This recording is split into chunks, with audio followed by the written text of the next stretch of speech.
What if I told you that some of the most innovative farming machines ever built were complete commercial disasters? While farmers today rely on GPS-guided tractors and automated harvesters, there's a graveyard of agricultural technology that was simply too ahead of its time. These weren't bad ideas, they were brilliant concepts that crashed and burned because the world wasn't ready for them. From robot farmhands that terrified livestock to solar-powered combines that couldn't handle cloudy days, these machines prove that being first doesn't always mean being successful. Today, we're counting down 10 farming machines that failed because they were too advanced. Let's get started. Number 1. The Fordson Major E1A diesel-electric hybrid tractor. When Ford introduced the Fordson Major E1A diesel-electric hybrid tractor in the 1950s, farmers were stunned. The idea of a tractor powered not through traditional gears but through an electric generator feeding current to wheel motors seemed like something from science fiction. This design eliminated the gearbox entirely, offering smooth power delivery and theoretically reducing transmission failures, which were very common back then. But while the engineering was extraordinary, it was far outside the comfort zone of farmers who were still adapting to the concept of diesel power. The machine required an understanding of electrical systems most rural mechanics simply did not possess. Even minor wiring issues, moisture in connectors, or generator failures could stop the tractor for days because only specialized service engineers could repair it. Cost was another huge barrier. The hybrid system made the tractor significantly more expensive than any other machine in its class. For farmers who operated on narrow profit margins, affordability mattered more than innovation. On top of this, electrical components of the era were fragile. Dust, rain, uneven terrain, and vibration often caused faults. Unlike mechanical tractors that could be fixed with simple tools, the hybrid Fordson demanded advanced diagnostic knowledge that dealerships rarely had. Ironically, the idea behind this tractor was not wrong at all. In fact, it was decades ahead of its time. Today's modern hybrid tractors, including Fendt e-drive systems and John Deere's electric drivetrains, follow the exact same principles Ford created 70 years ago. The Fordson hybrid failed not because the technology was flawed, but because it was born in a decade when farming infrastructure, electrical engineering, and farmer mindset were simply not ready to support such a revolutionary machine. Number 2. The International Harvester HT340 turbine tractor. The International Harvester HT340 was one of the boldest ideas in agricultural history, a tractor powered by a jet turbine engine. The designers imagined a future where tractors would run on smooth, high-efficiency turbines instead of heavy diesel blocks. The HT340 looked futuristic, almost like a military vehicle, and its turbine delivered incredible torque with very few moving parts, theoretically making it more reliable. It was light, responsive, and unbelievably powerful for its size. During demonstrations, people were amazed at how quietly and smoothly it operated compared to traditional tractors. But the same turbine that impressed engineers quickly became the machine's downfall. Turbines require ultra-clean, high-quality fuel, something farms did not have. The HT340 consumed far more fuel than a diesel tractor, making it prohibitively expensive to run. Turbine engines also generate tremendous heat, and the cooling systems of the era simply couldn't keep temperatures stable during long field work. Maintenance was extremely complex. A single servicing mistake could ruin the turbine. No farm mechanics were trained to repair jet engines, meaning farmers would be dependent on specialized technicians who were hundreds of miles away. Another practical issue was throttle response. Turbines don't immediately increase or decrease RPM like diesel engines, making precise field work difficult. Farmers needed instant control, not delayed power surges. Even though IH later attempted improvements, the public had already lost confidence. Despite failing commercially, the HT340 demonstrated how far agricultural engineering could go. It was a machine from the future placed in the past. Today, its legacy lives on in industrial turbines and hybrid systems, proof that sometimes brilliant ideas arrive long before the world is ready to accept them. Number 3. The Allis-Chalmers Fuel Cell Tractor, 1959. Allis-Chalmers shocked the entire engineering world in 1959 when it unveiled a fully functional hydrogen fuel cell tractor. At a time when most tractors were transitioning from gasoline to diesel, Allis-Chalmers leapfrogged into a future of clean energy. The tractor used a stack of fuel cells that generated electricity silently, producing only water as a byproduct. It was smooth, vibration-free, and offered impressive torque for its size. Scientists and government officials praised it as the future of energy. Newspapers called it the tractor that could change the world. But the farming world of the 1950s was simply not prepared. Hydrogen fuel production was extremely expensive, and there were no fueling stations. Farmers had no safe storage system for hydrogen, which is highly explosive. The fuel cells themselves were delicate. Even dust or humidity could interfere with chemical reactions and shut down the system. The tractor struggled in real farm environments because it required laboratory-like conditions to operate reliably. Every hour of field use demanded complex monitoring, cleaning, and calibration. Furthermore, fuel cell degradation became a major issue. After limited hours of operation, performance dropped drastically. Replacing the fuel cell stack cost more than buying multiple diesel tractors. There was no business model for maintaining such machines, and no manufacturers willing to invest in mass production. Despite being a commercial failure, the Allis-Chalmers fuel cell tractor is now viewed as visionary. Modern companies like Toyota, Hyundai, and New Holland are finally creating hydrogen-powered production vehicles, exactly what Allis-Chalmers attempted 65 years ago. The machine didn't fail because it was wrong. It failed because it arrived half a century ahead of its time. Number 4. The Mars Autonomous Robot Harvester, 1980s prototype. In the 1980s, when computers were still slow and GPS was barely accurate enough for military use, an ambitious agricultural robotics project called Mars attempted to build a fully autonomous harvester. This small rover-like robot was designed to navigate fields, plant seeds, monitor soil, and harvest crops without human operators. It was essentially the great-grandfather of modern agricultural robots. Engineers envisioned fleets of these machines working day and night while farmers monitored operations from a control room. The idea was revolutionary, far beyond anything agriculture had seen. However, the technology of the time was nowhere near sufficient. Sensors struggled to differentiate between crops, weeds, and soil. Without modern GPS guidance, the robot wandered off paths, got stuck, or damaged plants.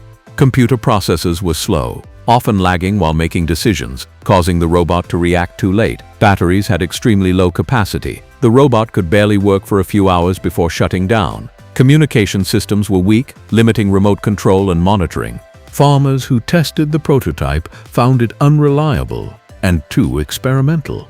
The machine required constant supervision, defeating the idea of autonomy. Repairing even small problems required computer engineers, not something a farmer in 1980 could easily access. But the Mars robot was not a failure of concept. It was a victim of time. Today's autonomous harvesters, like those from AgSeed or Nio Robotics, operate using the same principles but with better sensors, AI, GPS, and batteries. The Mars robot proved the idea was possible, just not possible yet. It serves as a perfect example of brilliant technology, arriving decades before the world had the tools to support it. Number 5. The Bonino Laser-Guided Forage Harvester. During the 1970s, Bonino attempted a breakthrough by designing one of the first laser-guided forage harvesters, long before precision agriculture existed. The goal was to eliminate human guessing while cutting forage. The machine used an early fragile laser scanning device to detect terrain contours and automatically adjust its cutting height and direction. If it worked, it would have saved farmers enormous time, reduced crop loss, and created consistently clean cuts, a dream for livestock farmers. But 1970s laser technology was not ready for rugged farm environments. The laser sensors were expensive, delicate, and highly sensitive to dust, moisture, sunlight, and vibration. A small shock or a bit of dirt on the lens could cause incorrect readings, leading the harvester to cut too deep, miss crop lines, or drift sideways. Farmers often found that the supposedly smart machine needed more babysitting than a simple mechanical one. When the electronics malfunctioned, which happened frequently, the entire harvester shut down. Repairing it required specialized technicians trained in early laser systems, and these experts were extremely rare. Dealerships had no spare parts and little knowledge of the technology. What was meant to be a convenience turned into a frustrating experience for farmers already struggling with labor and time constraints. Yet again, the idea itself was brilliant. Today, nearly all modern harvesters use laser, radar, ultrasonic sensors or LiDAR to achieve the same function, and farmers now rely heavily on them. Bonino wasn't wrong. They were pioneers trying to bring 21st century farming technology into the 1970s. The world simply wasn't ready, and the support systems did not exist to keep such a futuristic machine running. Number 6. The John Deere 4020 electric shift prototype. The John Deere 4020 is remembered as one of the most successful tractors ever built. But hidden behind that success is a forgotten prototype that never made it into production. The electric shift 4020. Deere engineers wanted to create a tractor where the operator could change gears with simple push buttons instead of using a manual lever or clutch pedal. This was decades ahead of its time, essentially an early form of modern power shift and IVT systems. The goal was to make shifting effortless, reduce operator fatigue, and increase precision while working with heavy implements. However, the agricultural world of the 1960s wasn't ready for such a technological leap. Electronics of that era were bulky, unreliable, and extremely sensitive to dust, humidity, and vibrations, exactly the conditions found on farms. The electric shift modules frequently malfunctioned. Sometimes the tractor wouldn't shift at all. Other times it shifted unpredictably, causing dangerous jerks. Farmers hated the idea of trusting their livelihoods to complicated circuitry that couldn't be repaired with basic tools. Dealerships also lacked the training to diagnose or repair electric components.